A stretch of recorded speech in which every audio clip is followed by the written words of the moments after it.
what happens when you get into debt. That's your name? It's not my name. And you can't or won't pay it back. I'm going to seize the car in front of the drive, the Ford. In this series, we meet the people who are losing their homes. Get out! Get out! No, don't raise your voice. We never receive any notice. Their cars. If I give you the keys, Yes? how do I know I'm going to get the car back? And their possessions. We meet the people who are owed money. Welcome to hell. And the people whose job it is to collect it. If you don't open the door, we'll smash the glass. Because when you can't pay, Don't speak to me like this, I'll take your head off. they'll take it away. There's like different forms of scum in life, but you're just a higher class one. Take him out.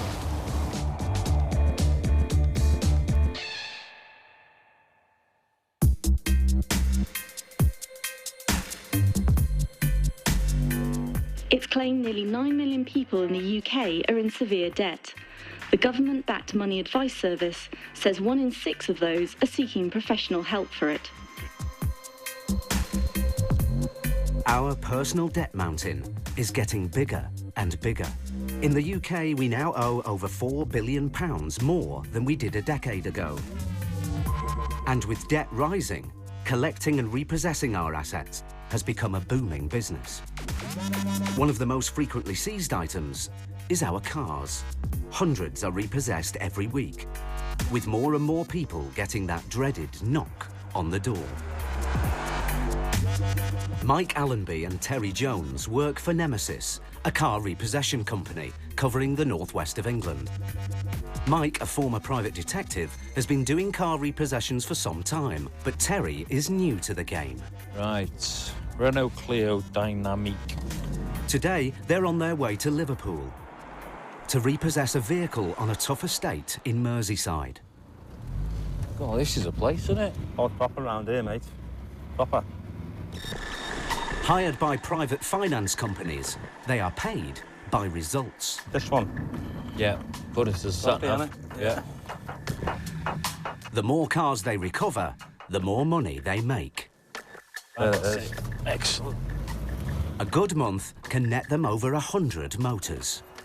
We've got the car here, we're clamping it now. The owner owes several £100s on a loan he's taken out against the value of the car. Short-term schemes like these provide quick access to cash with no credit checks, but often come with huge interest rates. Got it. Some as high as 400%. And when you can't pay, Mike and Terry get the call. Because of the type of finance that's on it, the vehicle doesn't actually belong to the person that's took the finance out on it until they've paid it off. With a clamp on, Mike wants to give the owner the chance to pay up. When you knock on the door, your face is the first real face that these people have seen. So everything else has been conducted via letters or telephone calls. So they usually tend to vent their spleen at you at the door. Can hear a dog. Hear a dog, yeah. Whether the owner's home or not, they can still take the car, as long as the finance company have given the go-ahead. Got a mobile number, so give him a ring. Mike and Terry have no idea how many letters or phone calls the car owner has received chasing up the bad debt. They're only here for one thing, and that's the car. We're repossession agents and we're currently outside your property. We have your vehicle on clamp. I wondered if you could give us a call back, please. We can wait half an hour and then we'll have to remove the vehicle. OK, cheers. Thank you.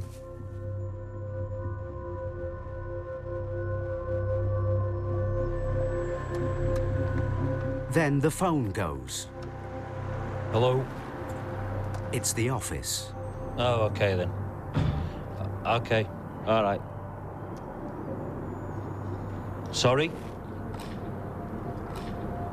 What? Apparently he said he's going to come outside and set fire to it. OK. That's good. All right, then.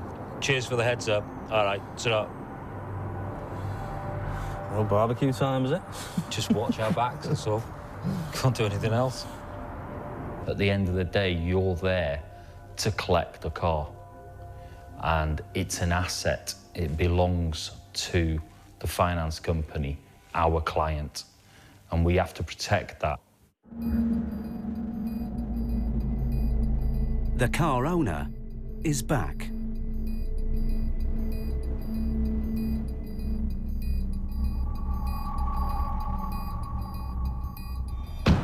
What are you filming for? Take the cameras. What are you can't. I'm not giving you permission to film. Or I'll rag that and I'll smash it all over the street. Excuse me. Don't speak to me like I'm some sort, because I'll take your head off. Cheeky. I'll smash that car up right in front of every one of you. But I'll kill you. There's quite often threats are made in that manner, by whatever it is. We've had threatened to throw bricks out the window at us, things, all kinds of stuff like that. You can find yourself just laughing it off, really. But it can turn out that they will do what they're threatening to do.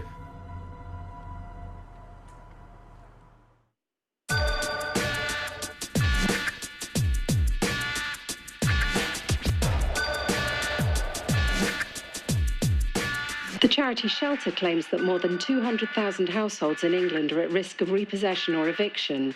Amongst the worst hit areas include Luton, Nottingham and London.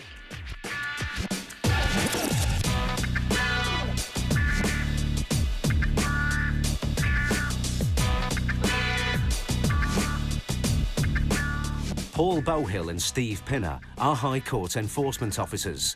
Commonly known as sheriffs, they spend their time chasing debts from those who can't pay and those who won't pay. Are we the only sheriffs out there doing anything? No, perhaps we're doing too much. Working under the authority of the High Court, they're the officers people turn to when all other avenues have failed.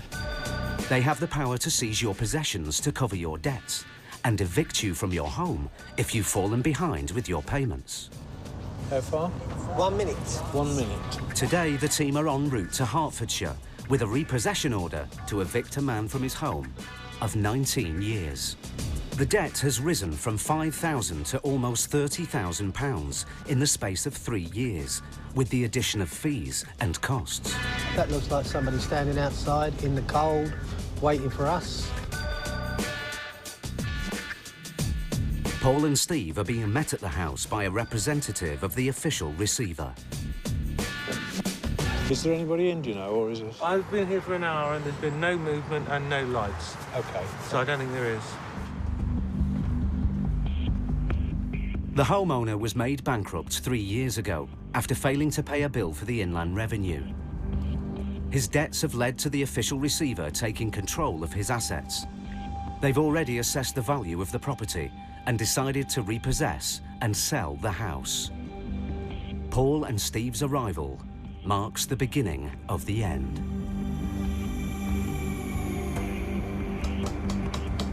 The debtor and his wife will be made homeless. Well, if you're going to repossess a private home, it's not a good feeling because people will have lived there for years. On a scale of like 1 to 10, how good you feel about it, it's got to be 0. The back door into the conservatory is open. Their High Court powers allow them to take control of the property immediately. Anybody there? Hello? Steve, you just get the small bell croppers. No. Well, there's nobody in. The house is obviously occupied. The court order came out from the county court 3 weeks ago, so it's not as if they haven't had plenty of warning. The 13th of August was the date of the judgment, so they're just still sitting here. With no one at home, the sheriffs are breaking in. Locksmith time? Yeah. The Techniques for getting through a locked door, our first choice is always to talk people into opening the door. If that fails, we carry a complete range of kit in the van that we can make entry with, so starting from crowbars from sort of 8 inches to 4 feet, electric tools, drills and so on. In seconds, they enter the house.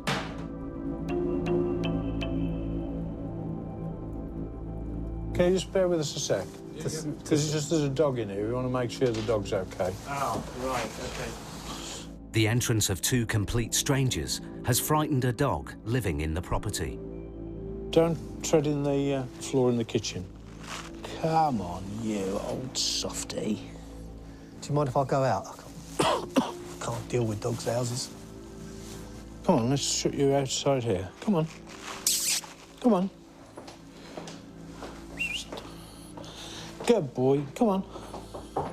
I felt quite bad that we'd frightened the dog. Everybody else stayed outside while I cleared up the mess and then made friends with the dog, found the dog biscuits, and we ended up the best of friends. I brought you 2 in case you want a double rat, you know, for extra. How do they do it? It falls to me to get it up because I've got dogs and children. My children don't poo on the floor. Hello, sweetheart. Good boy. 15 minutes after the sheriff's arrival, the man they're going to evict finally arrives home. Get out! Come, get out! Get out! You are the owner of you are a resident of the property, are you? I am. OK. We're here today to repossess the property. Stay out there, please. No. You're supposed to be invited in, not breaking. We have a warrant that allows us to break in. Sir? Just calm down, calm down. OK. This is the We understand, hang on. We understand that this is a disaster and it's a surprise to you. Trust that we will deal with it as nicely as we can. The homeowner, Neil, works as a taxi driver. He's lived here with his wife for 19 years. But his £30,000 debt is about to bring that to an abrupt end.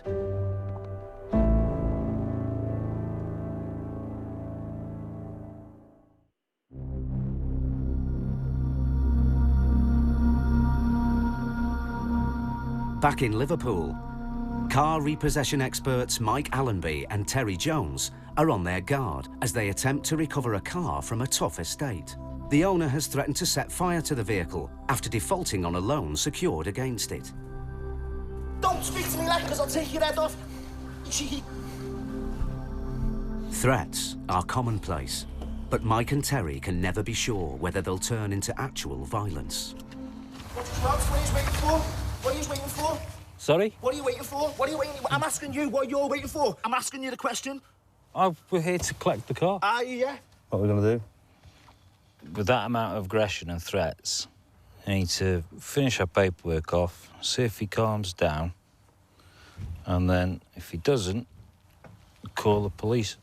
You know, sometimes I might look like I'm only strapping a wheel up or writing out the paperwork, but I'm aware of what's going on around me. I know where people are or what their position is. So it's very important that you stay aware.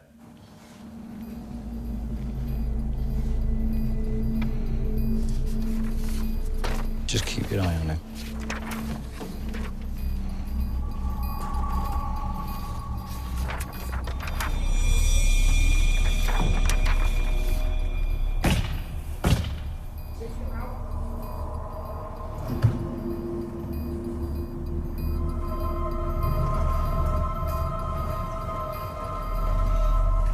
Have you got the keys, though?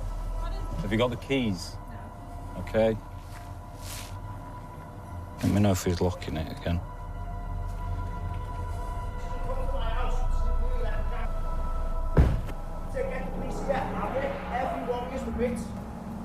Collection time. Collection date.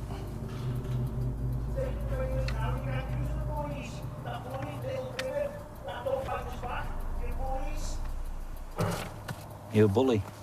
The last time I checked. No, me neither. With the car now damaged, Mike calls the office. Hey, Glenn. Yeah, the guys just turned up, put a crowbar through the windscreen, threatened everybody. Well, he's got in a car now. Do you want us to? We have to ring the police. OK, cheers. All right, trot. Glenn says you have to report it, because he says it's criminal damage. You know, I've had people taking swings at me, I've had all sorts of things, of threatening to smash my head in with a hammer, all sorts of different things. But just because they react with violence doesn't mean I have to. A short while later, the police arrive. The loan secured against the car means the vehicle belongs to the finance company rather than the owner. He's now smashed up their property and not his own. So what he's done is he's secured a loan against the car, and he hasn't paid a penny for it. Do you want a copy of that? It's all there that you need, love. As Mike and Terry start loading up, the car owner returns.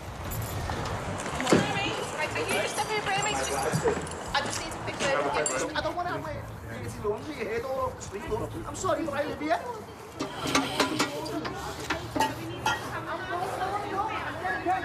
Put your hands on me, please. I'm asking you. Don't put your hands on me. Get off me. When I first started the job, and people would get abusive and things like that, I did feel the urge to respond. From the word go, Mike has shown me how to do it correctly. It doesn't matter what people are saying. I don't take it personal. It doesn't land. It's just there to do a job, and that's what we do. Watch the glass, love. The car owner is arrested and taken away for questioning. He was charged and found guilty of causing criminal damage. He was given a conditional discharge for 12 months and ordered to pay £115 in costs and fines. You deserve that. I am well impressed. An eventful job has come to an end. But with so many cars to repossess every day, the team know the next hostile situation may be just a door knock away.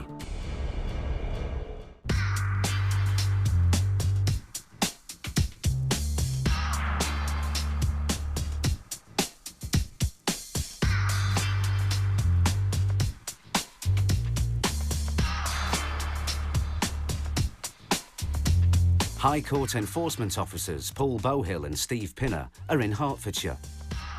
They're carrying out a repossession order to evict a man from his home of 19 years.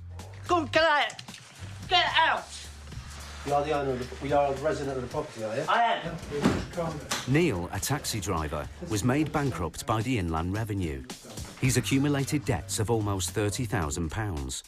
He didn't know that High Court enforcement officers were coming today, but now both he and his wife will be made homeless. The Inland Revenue is not the only people I owe money to. Yeah, I've got all the other bills that I have to contend with, like credit cards and all that, which sort of helped me out, but I'm maxed out, so I'm paying them off as well. As a bankrupt, Neil's assets are under the control of the official receiver. They've decided his house must be sold to cover his debts. It's up to Paul and Steve to bring about a swift eviction. I'm not moving from this house. I'm not moving, no. I understand all it's a shock to you, and if I have to, I will call the police and you'll be thrown out into the street. But I don't want to do that. I'm just giving you the extreme view. It's less than an hour since the eviction began. Outside, the official receiver's representative is waiting for an update. That's OK, because what they're saying is they know nothing about this. It's all, you know, haven't got the paperwork, never received the judgment, tried to contact trustee and/or they've got an insolvency advisor who's been sorting all this out for them, all of which, of course, is water under the bridge as far as we're concerned, because we're here to repossess it. Right. So we, just as a normal practice, allow 2 hours to let them get into gear, calm down, pack their stuff, collect up the pets, and make arrangements to go. If I'm not back out in half an hour, send in the attack dogs. They have been given a long time before this actually occurs, frequently anything between 1 and 3 years. So, you know, people say to me, do I like my job? And I said, well, it's a job that's got to be done. And in most circumstances, they have been given ample opportunity to do something about it. Frequently, people just don't respond to communications from the trustee or the liquidator, whichever. The eviction can't be ignored any longer. OK, but we still come back to the fact that you're going to have to leave today. Well, I will leave sometime today. No, I'm afraid I've got till midnight. No. Yes, No, today, I'm sorry. Today. No, the warrant, we allow 2 hours. People are astounded that they've got so little time to move because their immediate reaction is how can they move a whole house in 2 hours? Faced with the reality of eviction, Neil's become resigned to the fact that he has to leave. After nearly 2 decades in the house, they have just 2 hours to pack their personal possessions and go. I'm getting evicted today. It's sickening. It's horrible. It's my whole world just feels like it's falling apart in front of me. Losing the house is going to break our hearts. Can you take that? Neil, take this to your coach. Sorry? Yeah, the coach, please. I've done 17 years in the roll call signals. It's funny I'm being kicked out on Armistice Day. Neil was a sergeant in the Royal Signals Regiment, serving in Northern Ireland, the Falklands and the Gulf War. I enjoyed my time in the army, and I know a lot of people will, but we do struggle when you've been stuck in an environment where the money you got at the end of the day was everything paid for. I did feel sorry for the gentleman who we had to evict that day. He was a soldier, he served in the armed forces. He'd done, technically, his bit for the country, and this is how he got treated. I understand these people have got a job to do, but to actually kick somebody out of a house... Neil and his wife own a joint 30% share of their home. They pay rent for the other 70%, which is owned by a housing association. Yeah. They have kept up with their payments and have no arrears at all. It's his other debts that are making them homeless. I don't care what people say about it. You're not earning big money like some of these people. You're just a general working person, yeah, who goes on day by day, earning what he can when he can. Ready? Yeah. I'm sorry it's come to this point, and I'm more sorry for my wife. This is what I've gone from running marathons to just 10 yards up the garden and 10 yards back down, carrying an empty freezer. This is the state of my health. I was diagnosed with pneumonia 5 years ago, and I haven't been working that much since. So money was tight anyway, so all my savings went on that.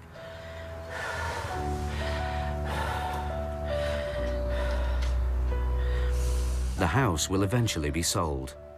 But in the meantime, Neil will still need to pay the rent on the property. If he doesn't, the rent arrears will be added to his already huge debts. Take care. Thank you. I'm sorry we met like this, but... Yeah. You take care. Okay. Any possessions they can't take now have been stored with neighbours, who have also offered them a bed for the night. They will speak to the council about temporary accommodation tomorrow. The support round here is great, and hopefully somebody will help us. And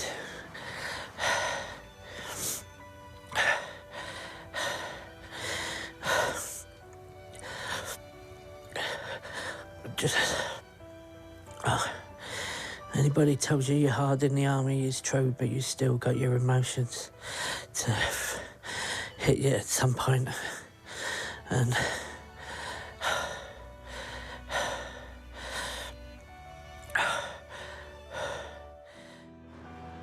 Neil hopes he can mount a last-minute deal to allow them to get their property back. But for now, they are homeless.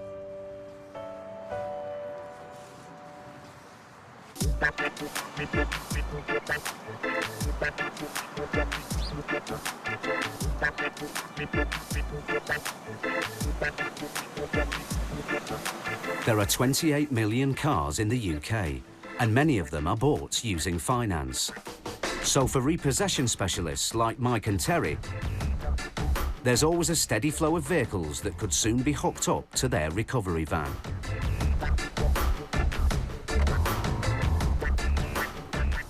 Hi there, mate. Yeah, I've got a repossession order for your Astra. As private contractors, their work usually comes direct from finance companies who provide a list of cars they want back. It's up to Mike and Terry to hunt them down. Easier said than done. Most days, we're up at the crack of dawn and we're on the road. It's testing, isn't it?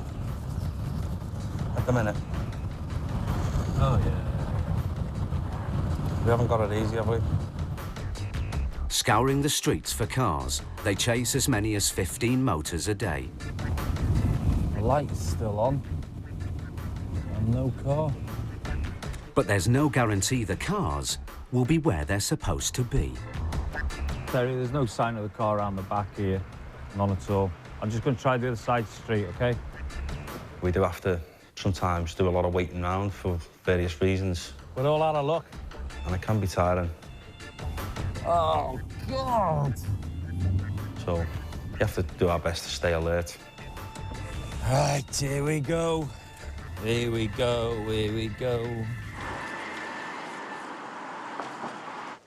Increasingly, though, Mike and Terry are collecting cars from people who can't afford them anymore. Cash-strapped car owners are handing back their motors to the finance companies. You got it? That's the blue one it is. We do recover quite a lot of cars that people have just lost hope in, lost interest because they're fed up with throwing money at it and having problems off the problem. I have actually been in debt in a situation where I had a van and that had to get repossessed. I couldn't afford the payments on it.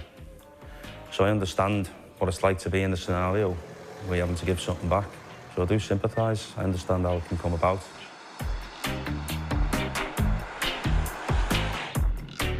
Today, they're driving to pick up a car from Liam, a Liverpudlian who wants out of his finance agreement on his Vauxhall Corsa. My insurance premium was twice as much as what I was paying for the car a month, so that was sort of forced me to get a finance agreement because I couldn't save up for the car because I could buy the car but I wouldn't be able to drive it. For Mike and Terry, jobs like this are the best type of payday. No threats and no violence. Just turn up, take the car and leave with a smile. When we go to do a job, our first priority is trying to help that person as much as we can, and that's what we genuinely do at every job. So if we can leave a job knowing that we've helped or done our best to help that person, then we leave the job happy.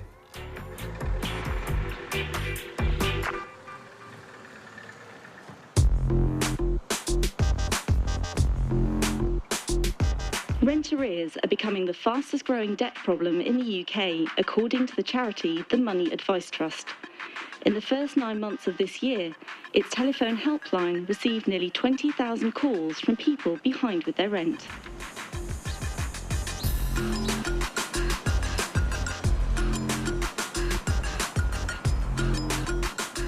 In the southeast, High Court enforcement officers Paul Bowhill and Steve Pinner are en route to a repossession job just outside London. Before they arrive, they always suit up in protective vests. In July, a housing association bailiff and a housing manager were both shot by somebody in Brixton, just out of the blue. Fortunately, they lived. The bloke was sectioned under the Mental Health Act. So the very next day, I went out and bought the stab vests. These are ballistic vests, in fact, so if somebody does decide to shoot them or shoot at us, I'll know whether they actually work or not the day after.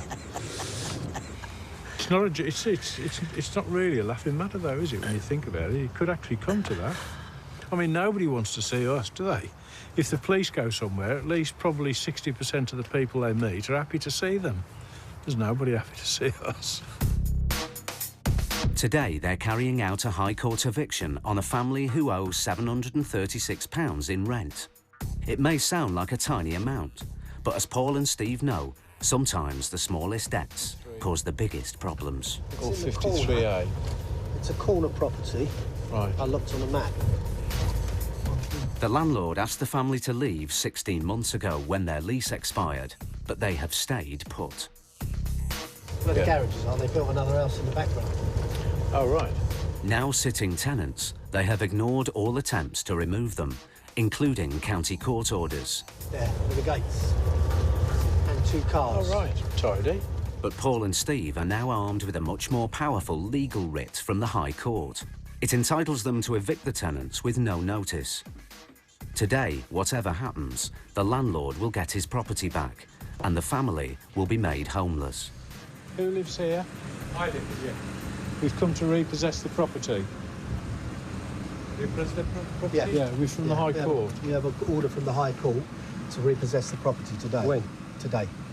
But I've got the court order, but I haven't received any other court order. No, but the court order said you had to leave the property by the 9th of December. Yes, but I've got to leave, wait for another court order. Well, this one came out this came out on Friday, the 13th, from the High Court. Nothing has come to me. It doesn't. No, we're here. That's what we've come for. I haven't received any No, letter. Listen carefully. This is the court order which was issued on Friday, and I have a copy for you anyway. But the order is immediate. We repossess the property today. No, I haven't heard anything from the High Court. No, we're here to tell you. Okay, but you're telling me straight away? Yes. That's right. No, straight away you tell me. I have to have... No, you don't. Not from the High Court. have a time to just come out. No, you don't. You had plenty. You had time with the county court orders to leave by the 9th. So whatever I know, as far as I know, I just have to wait for another court order to come. Then I have to leave. Okay. Well, there you go. That's the order saying you've got to leave now.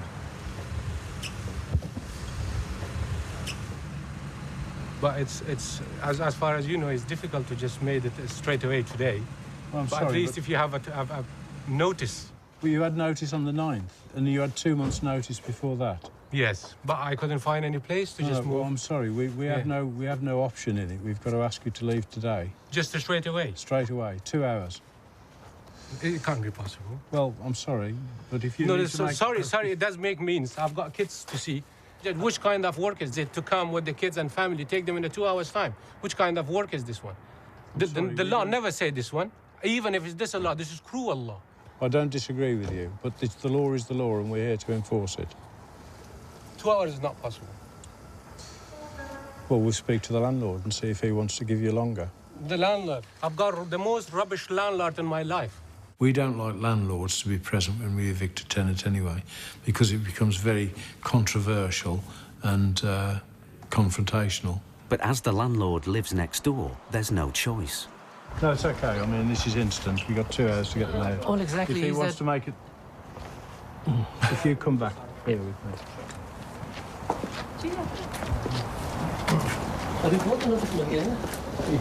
Shut up!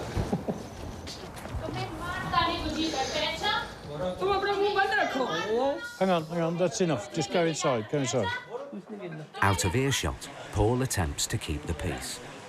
People explode like this. Oh, yeah. We give them time to cool calm down. exactly. If he wants to call the police, we don't have a problem with welcome. that. We do 10 of these every week. Brilliant. We don't have a problem with any of it. We don't raise our voice. No, So that's no it'll point. be fine. As you can see, I've had plenty of that over the last, 18 months, That's 22 okay. months I've asked them to That's leave. okay. The landlord initially offered them a 6-month lease. We were on friendly terms. We used to go over there. They used to come over here. Children were playing about together. We had no issues. But obviously, as the time went by, when the 6 months expired, I asked them to move out, and they just said, well, we can't find anywhere to go yet, but we will go very soon. Next door, Enforcement Officer Steve is talking the tenants through their dwindling options. The council told us you wait for another court order, and that's why we picked the all staff. Yeah, we look everything. Yeah, no, I can see. Yeah. I can see. Yeah, but we are not happy living in this property with this rubbish man and rubbish woman. I explained to you, we don't know you, we don't know him. All we get is this. Yes, So I know, we don't know any of the background at all. The only thing you can do is get some stuff together for a couple of days until you can arrange to take the rest of the stuff. For a couple of days. Where we go? I don't know.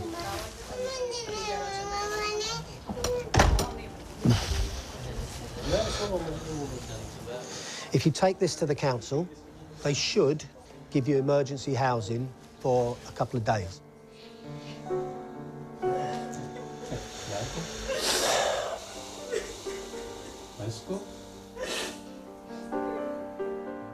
I understand it's upsetting. I really do. Yes, I fully understand and I accept that it's not easy. And my 2 kids is in the school. And Yeah. now the school time is coming up. Yeah. Even though the family have 4 young children, Steve and Paul have no option but to enforce the eviction.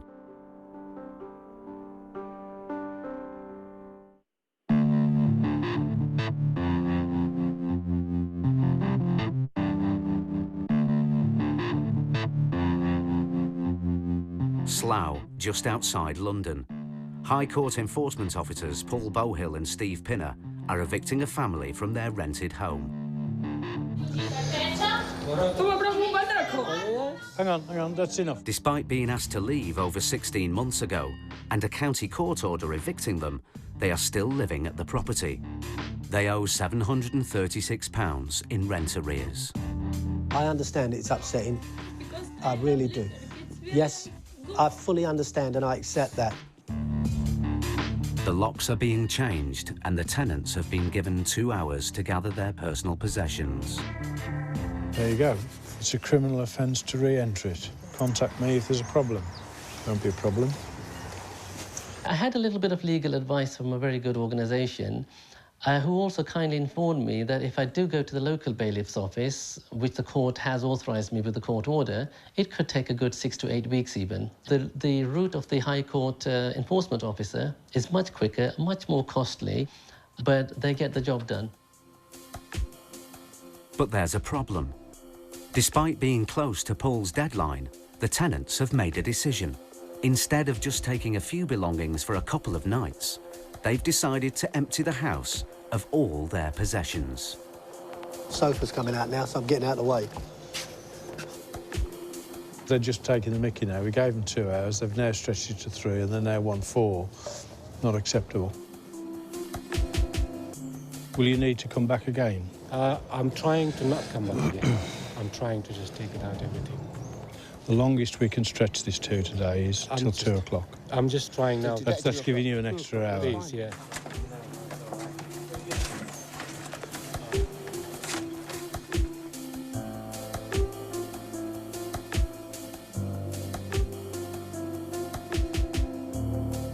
Paul's deadline has come and gone. The family are still at the property. How are we doing? Will you be done in 10 minutes? Excuse me, mate. How come you take everything out within the 10 minutes? You can look at it, we're working, we haven't... No, that's OK. We're going. We're locking the door now. So what are we going to do with the stuff? You'll have to make arrangements to come back and get it. We gave you 2 hours. You've now had 3. You gave us the 2 hours, but look at the amount of stuff in I don't care. I don't care. We I do don't try care. our best to take it out. 10 minutes. 10 minutes. Thank you. We're trying.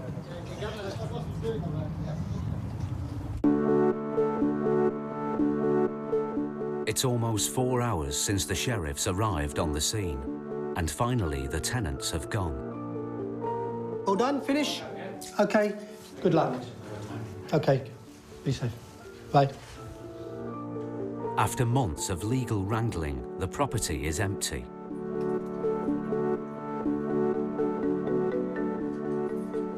I'll be honest with you. I mean, Pretty good. We see a lot worse than this. Oh, really. exactly. You know, on their way out is usually breaking things and... Well, this is what I was anticipating, but I don't think they had a chance to even think about doing anything like that.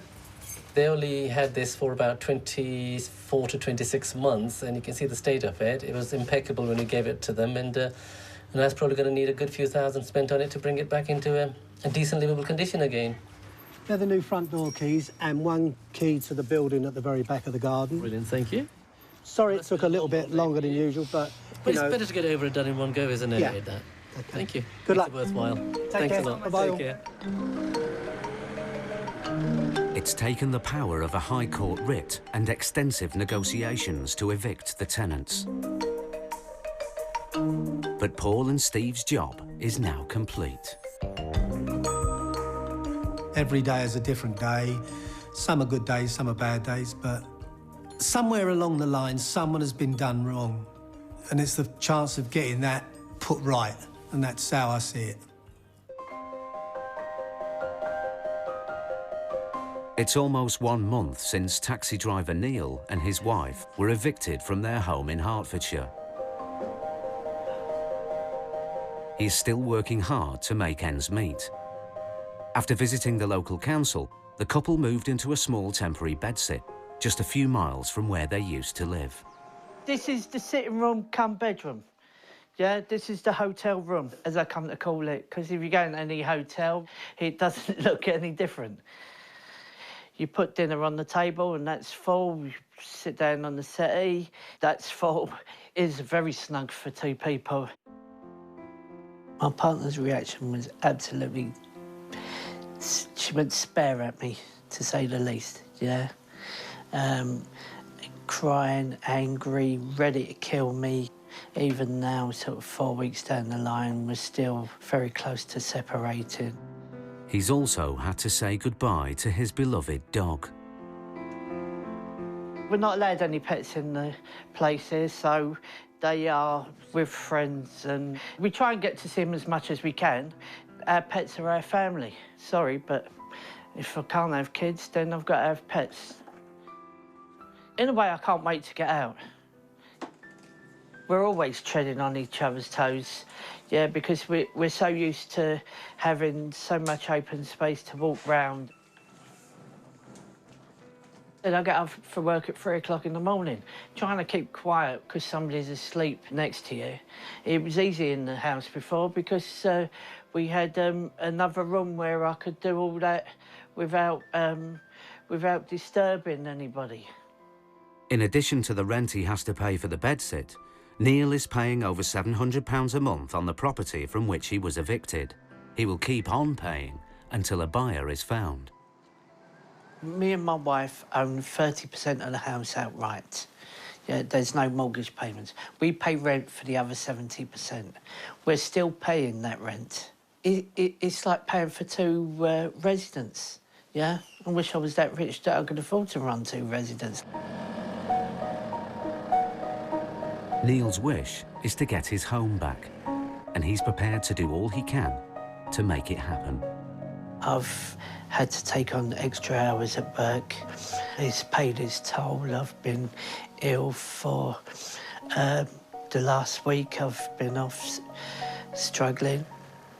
I'm just knocking myself out working, and I'm sort of so tired that there is nothing else now but sort of working and doing that, yeah.